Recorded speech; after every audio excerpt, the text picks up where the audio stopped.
Congress party ఒకప్పుడు పదవుల భర్తీలో ఆలస్యానికి care of అడ్రస్‌గా ఉండేది. పదవులను భర్తీ చేయాలంటే ఇటు రాష్ట్ర పార్టీ నేతలతో, మరోవైపు ఢిల్లీ అధినాయకత్వంతో సంప్రదింపులు, నివేదికల పరిశీలన అంటూ నానా రచ్చ చేసేది. కానీ ఇందుకు పూర్తి భిన్నంగా బీజేపీ మాత్రం దూకుడుగా పదవులను భర్తీ చేస్తుంటోంది.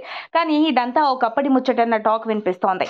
తాజాగా పదవుల భర్తీలో అధికార కాంగ్రెస్ పార్టీ చేస్తున్నట్టుగానే బీజేపీ పార్టీ కూడా ఆలస్యం చేస్తోంది. తెలంగాణ పీసీసీ అధ్యక్షుడి విషయంలో నాంచి ఎట్టకేలకు అధ్యక్షుడిగా మహేష్ కుమార్ గౌడ్‌ని కాంగ్రెస్ అధిష్టానం ప్రకటించినా బీజేపీ మాత్రం రోజులు గడుస్తున్నా ఒకప్పటి కాంగ్రెస్ బాటలోనే బీజేపీ నాంచివేతను కొనసాగిస్తోంది. రాష్ట్రంలో పార్లమెంట్ ఎన్నికలు ముగిసిన వెంటనే కొత్త అధ్యక్షుడి ప్రకటన ఉంటుందని ఢిల్లీ నుండి లీకులు ఇచ్చిన జాతీయ నాయకత్వం ఆ దిశగా నిర్ణయాలు తీసుకోలేకపోతోంది. కేంద్ర మంత్రిగా, రాష్ట్ర అధ్యక్షుడిగా కిషన్ రెడ్డి పార్టీ కార్యక్రమాలపై ఎక్కువగా ఫోకస్ చేయలేకపోతున్నారు. పైగా ఎమ్మెల్యేలు, కిషన్ రెడ్డి మధ్య సమన్వయం దెబ్బతింటుందన్న ప్రచారం జరుగుతోంది. గతంలో లాగా దూకుడుగా ప్రభుత్వ విధానాలపై పోరాటాలు, నిరసన కార్యక్రమాలు చేయలేకపోతుందన్న భావన బీజేపీ క్యాడర్లో కలుగుతోంది. కొత్త అధ్యక్షుడి ప్రకటనతోనే తెలంగాణ బీజేపీలో సరికొత్త జోష్‌తో కొత్త ఊపు వస్తుందని కమలం క్యాడర్ భావిస్తోంది.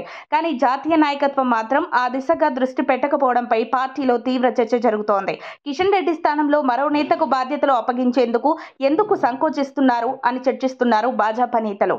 అధ్యక్షుడి ఎంపిక విషయంలో ఆలస్యం చేస్తే బీజేపీ పార్టీ గ్రాఫ్ మరింత పడిపోతుందనే అభిప్రాయం సొంత పార్టీ నేతల్లోనే వినిపిస్తోంది. మరిన్ని అప్డేట్స్ కోసం మా కాయ్ టీవీని సబ్స్క్రైబ్ చేసుకోండి. మా వీడియో కనుక మీకు నచ్చినట్లయితే లైక్ చేయండి, షేర్ చేయండి.